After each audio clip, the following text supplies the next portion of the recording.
আসসালামু আলাইকুম। ওয়ালাইকুম সালাম। আপনার নাম? মকসুদুল আলম। মকসুদুল আলম। বাড়ি? বাড়ি কসবা কৃষ্ণনগর। করবা কৃষ্ণনগর। তো 0177849000754। আবাদ কিসের আছে? এই টমেটো লাগাছিলাম, এই এখন পানি কমে দিচ্ছি। ধান ধান আমি গাড়ি নেই, আমার ছোট ছেলে। আর আমি অন্য কোনো না করি না। আম আমের ব্যবসা করি, তা আমের বাগানে যখন আম হয় না তখন ব্যবসা করি আমের বাগান। এখন পানি কদ্দুত কি মাছি লাগাচ্ছি এখন, এই যে পোকার ওষুধ দেওয়া লাগবে।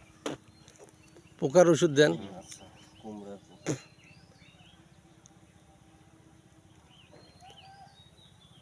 এটা কি কি দিব? পানি কুমড়ে, পানি কুমড়া, ডেলাথয়েড আর কি? হ্যাঁ হ্যাঁ, পশারি ওষুধ দেওয়া লাগবে। করমিল দিলাম। করদেব নয়? কমিল দিলে দুটোই হচ্ছে, ওটাই ভালো হবে কারণ যে আবহাওয়া, ওষুধ কোন জায়গায় পাওয়া যায়? আমার দোকানে। কুমড়া আমাদের ডিলার। ওই আবহাওয়া অনুযায়ী পোকা দিলাম পশারি। হ্যাঁ ঠিক আছে। আইসেন? হ্যাঁ হ্যাঁ, ঠিক আছে।